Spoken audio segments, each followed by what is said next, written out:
And this has been somewhat obscured by later history because obviously the Germany of World War II was so much more deranged than the Germany of World War I as to make the Wilhelmine Germany appear to be a relatively normal country. But these people were already completely nuts. And and if you look closely at this, I mean, Winston Churchill read this book by Bernhardi, and he and the other British elites were alarmed because it became apparent that Kaiser's Germany wanted to have a war in order to have a war, which was just crazy, but they did. And thus we had the initial catastrophe of the 20th century, World War I. Now, in America, the focus of the eugenicists, they had various policies, including sterilization policies for invalids and mentally retarded people and others, but also blind people and deaf people and all sorts of things. And such laws were passed in 21 states. But the main impact they actually had, where they really affected something in a big way, was on immigration. The American eugenicists, which by the way were very much a part of the progressive movement of the first half of the 20th century, targeted immigrants. They said that the non-Nordic immigrants coming to the United States were inferior to the Nordic immigrants, which had characterized earlier America, and they had to be prevented. And the World War I IQ tests were given out to all the draftees. So it's the first time the IQ tests had been administered to very large numbers of people. And the IQ tests were given in English, and they featured numerous questions drawn from Americana, like who plays third base for the Detroit Tigers and so forth. And amazingly, they discovered that native-born Americans did much better on these tests than did immigrants. Okay? Now, furthermore, they discovered that immigrants who had come over here 20 years ago did much better than immigrants from the same country who would come over today. Now, they did not conclude on the basis of this that they had learned more about American culture, they picked up some English. No, it was rather that while the Poles that came over 20 years ago were pretty stupid, those that are coming over today are absolute morons. I mean, we had the best of the lot from the bunch that came over in 1890. The ones that are coming over now, this is just... and we're threatened with racial degeneration from these people. And here's what Henry Fairfield Osborn, who was the president of the American Museum of Natural History and the nephew of J.P. Morgan and one of the world's leading eugenicists, said. He said, "I believe these tests were worth what the war cost, even in human life, if they serve to show clearly to our people the lack of intelligence in our country and the degree of intelligence in the different races who are coming to us in a way that no one can say is the result of prejudice." Okay, this is science now.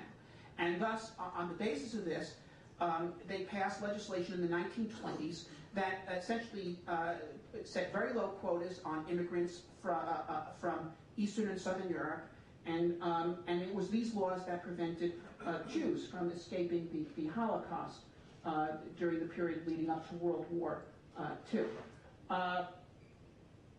Okay. So, for instance, here is a photograph of Jews on the St. Louis in 1939. These are German Jews attempting to escape Nazi Germany. You could get out of Germany. The problem was, where could you go? They sailed to the United States. They're pretty happy, aren't they? Okay, except the ship was turned back. They weren't allowed in. And the majority of them ended up dead. And I have quotes in the books from eugenicists of this period talking about, there was a bill, Robert Wagner of New York proposed a bill to let in 20,000 German Jewish children who families had already volunteered to adopt them. And the leading eugenicist, and I must say also birth control advocate, Guy Irving Birch, head of the Population Reference Bureau, said, we can't let them in. 20,000 may not seem like much, but in just 5 generations, it'll be 500,000 people, polluting the racial stock. Now, about the Nazis themselves.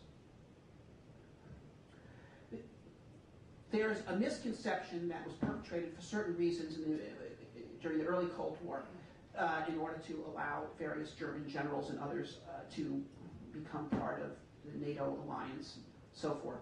That the Nazi Germany, of course there was genocide there, but it was done behind the backs of the German people, that Most Germans just thought that they were serving their country, and it was only these psychopaths who were doing this stuff in secret behind everyone's back. This is completely false. Completely false. I mean, 18 million Germans voted for this party, which was pretty open about its intent. Okay, there were over 10,000 killing centers in the Third Reich. 10,000. Over 1 million Germans were employed in them. And these centers, by the way, were typically discovered by Allied troops within hours of their arrival in the vicinity because you could smell them. Okay, Dachau, the first major concentration camp, its formation was announced by Hitler at a press conference. That in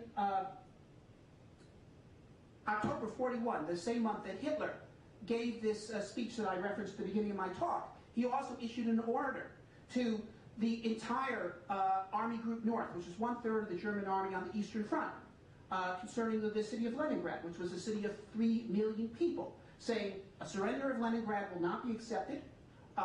We are going to exterminate the population of Leningrad. And they actually killed about 1 million people, and they would have killed them all had the defense been unsuccessful. And not only that, they were going to level the city.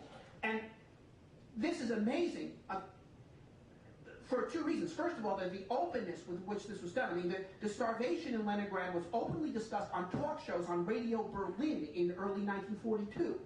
Okay, and the civilians dying, the children, it was all discussed with approval. And so both the ability to get people to accept this is astonishing, and also the irrationality of it is astonishing, because Leningrad was a major industrial center. They had tank factories in Leningrad. Any rational policy would have been to conquer the city of Leningrad and put those industrial workers to work producing tanks for the Reich. But no, the Nazi policy was actually to exterminate not only the Jews, but the entire Slavic population of Eastern Europe all the way out to the Urals. They had their sights on killing 100 million people, and they actually did kill 30 million people. Okay? But so you have to ask yourself, how could this happen? And you know, the Nazi movement contained certainly its share of total riffraff and lunatics and gutter scum, but these are not the people that got the job done. The people that got the job done in the Third Reich were the hardworking, dutiful people, the serious people, the people with educations, the people who were capable of hard work and deferred gratification. Okay? And how do you get those serious, solid people to support and enforce such a policy? It was through this pseudoscience. The Nazis were absolutely adamant that what they were proposing here was not the product of racial bigotry, but the product of science. Rudolf Hess, National Socialism is nothing but applied biology. And if you read the diaries of people in the Third Reich in the process of becoming Nazis, the people who originally say they were conservatives, not Nazis at all, and they start having their whole moral architecture inverted by this philosophy, such that people who previously had, for instance, sympathy for their friends who were Jewish start regarding that sympathy as not their own strength, but as their weakness, and that the voice of duty required them to rise above this and do the hard thing. Harden my heart, okay, so we can do what is necessary. Now, the eugenics movement in the United States had to essentially go underground during World War II, because what they were saying was much too close to what the Nazis were saying. And in the book, I have lots of quotes from these people that show how very, very close they were to the Nazis, both in speech and also, frankly, in terms of relations. They went to conferences on world population in Berlin in 1935, and I mean, they were singing the same tune. So they had to shut up. And those that didn't, I mean, were indicted for subversion. Well, hang on one second. This might be a good time for us to all mute our devices. Okay. So can I continue? Yes, maybe. All right.